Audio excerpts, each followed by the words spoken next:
value depth like gold. Yeah. Because a lot of life that we experience, especially our generation, seems to be incredibly superficial. I could post a picture of my car, could post a picture of my watch, could post a picture of the house that I live in that I didn't pay a cent for. Yeah. People think, oh, that's really cool, or that's a product of what you do, or whatever. Yeah. And they leave it at that. They don't do any further investigation. Right. And it's disappointing to me to see so many wannabe millionaires are completely opposed to lifting a finger, because at the end of the day, if you want what very few have, you have to do what very many won't. And if you're not willing to do that, then what's the point? You're going to be everybody else. You're not trying anything different. You're not setting aside your time from partying or whatever to better yourself as a human being. And, as much as partying and stuff is fun, there comes a point in time where real life hits you and you're like, partying didn't benefit me at all. Yeah. All it caused was a couple really shitty hangovers, poor decisions, and bloat. Yeah, really. It's that time investment thing. It's, would you rather go party or would you rather invest in your business? And once you hit that stage of maturity where you're like, okay, my business is more important than getting drunk this weekend, that's whenever you'll start to see growth. Yeah, 100%. And growth comes in many forms, whether it's more mutual respect with people that you don't really know or haven't known well that you do begin to know. Yeah. Whether it's more wholesome relationships with individuals or loved ones. Right. Whether it's better quality of living, whether it's due to monetary gain or emotional gain or an intellectual gain. The quality of life that people see so much online is primarily based monetarily.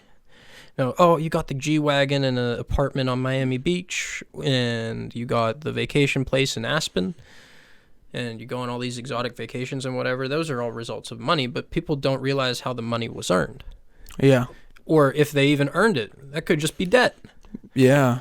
And credit card swipes.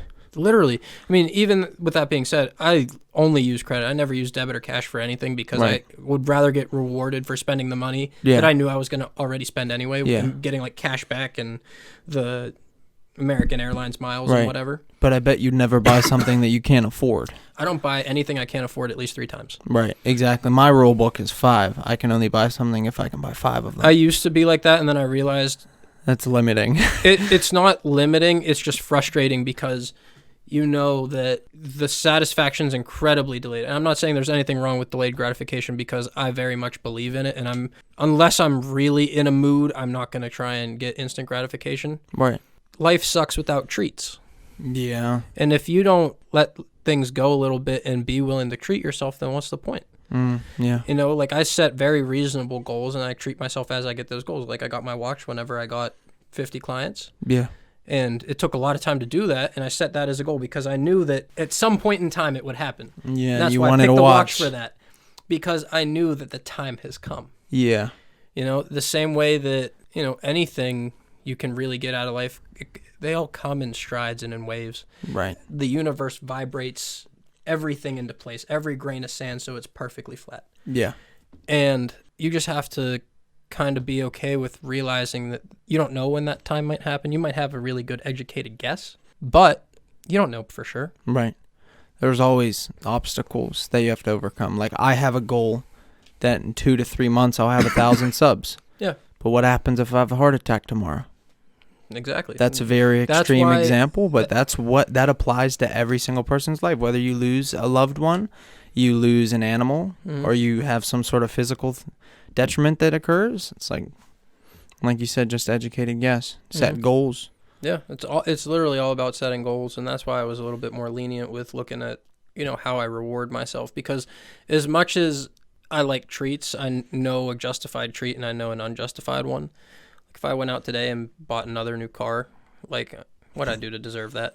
Yeah, I have the money to do it, but that doesn't mean that it's a milestone thing or worth it, or did I really earn it? Yeah. And obviously, if I have the money, I earned it in some way, shape, or form. But like inside, am I going to be gratified because of it? Yeah. And if I don't feel like I would be, then I don't do it. Do you have another number goal set in mind, like 500 clients, 1,000 clients? What are you getting on your 1,000? Our next goal is 75 by Christmas. Okay. Which is attainable. If you look at about a client to 2 clients a week, that's cakewalk. Yeah. Which, historically speaking, that's about where we've been at on pace. Yeah. So I know it's reasonable. I know that this time of the year requires a little bit more of a grind on my part because of school. Over the summer was easier to kind of do warm leads and you just focus. Network more. Yeah, and focus. But now with my attention kind of deviated a little bit because of how, not technical school's been, but it's been more demanding outside of class than it has been in previous semesters. I know that, maybe a more realistic goal might have been 70, but that doesn't mean I'm not willing to work my ass off to get 75 like I originally intended. It all depends on perspective, and, if it's a little harder than you thought it would be, like how you were talking about obstacles, why not just tie your shoes tighter and run faster? Yeah. Your biggest limitation is always going to be yourself, because you can look at anything and be in the mindset, this just isn't for me anymore. I don't think I'm going to do it. Yeah. Or, this is too hard for me because I haven't dealt with anything this difficult before. Well, if you haven't dealt with anything this difficult, this is a good opportunity for it to be the first time trying to deal with it, or you can give up. A lot of successful individuals always get overlooked at before they were successful. Everybody's doubted until the money starts coming in and fame and all that. Until stuff. There's a reason to look at someone, you don't pay attention. Yeah. And you haven't paid attention to their past because you only see what is now. Yeah. And moving forward. And if you neglect the fact that that person has history or past or whatever they went through in life, then you're always only going to see them for what you knew them as. Yeah.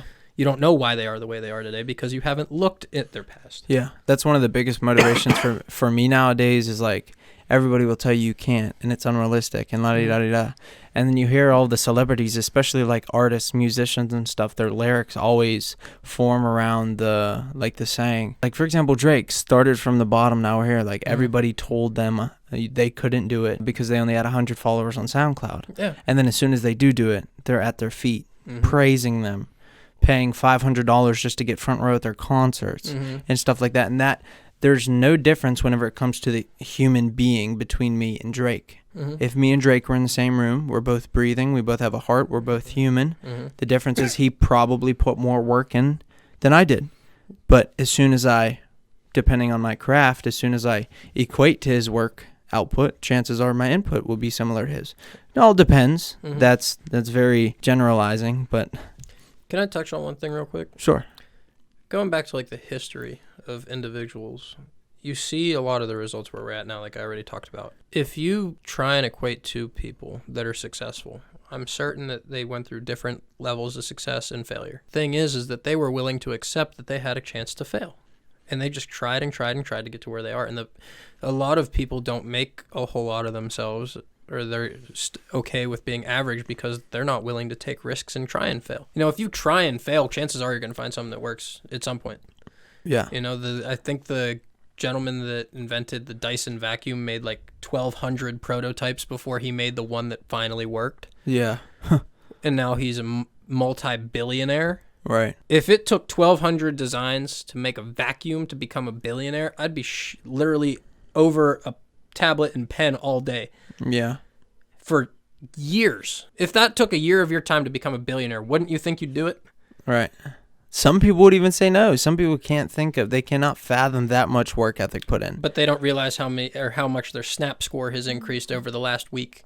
Yeah. That alone, it might take a little less effort than drawing a schematic. Yeah. But that's one of my biggest comebacks for people who say, yo, this YouTube thing is going to take 4 years, bro. I'm like, well, how long is your college degree going to take? Oh. And then they're like, whoa, I didn't think of it that way. It's a surprise to them.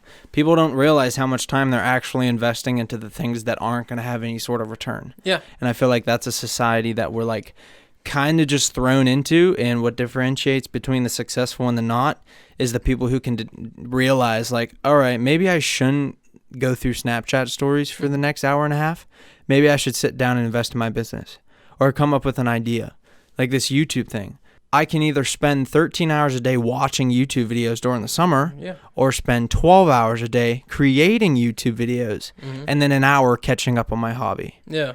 Obviously I love YouTube, and just because I'm content creating now doesn't mean I'm just going to throw away what I like to do. Yeah. You got to balance what you like and your work. That's the best way to be happy and content with what you're doing. It just kind of goes into everything, and I think the best way to kind of put a bow on this one and tie it, don't give up. Right.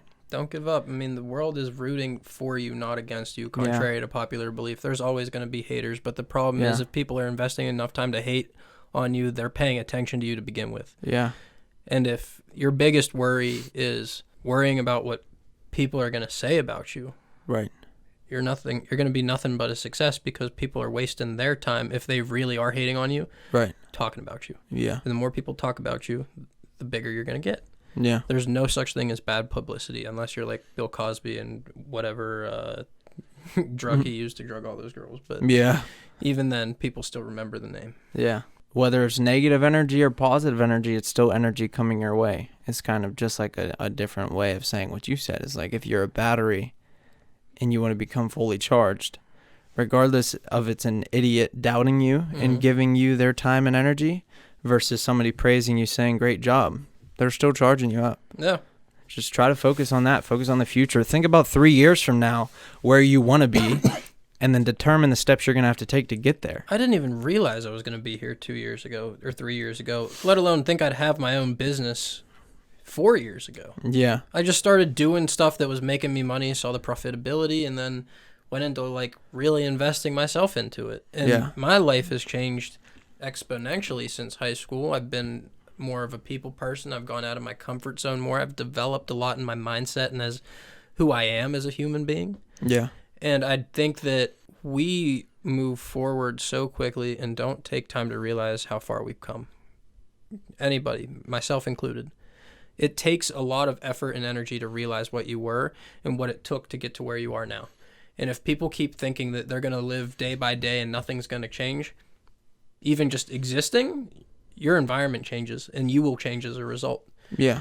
The crazy thing to think about, though, is what if you change too? What if you do things in your own power to become a better human being in combination with not letting your environment affect you as much as you would want it to, or more than what you'd like it to? 2 birds, 1 stone. Exactly. Change is exponential if you're willing to put the energy into it. Yeah. The problem is people stagnate. Don't stagnate. Right. Just keep working. Just keep working.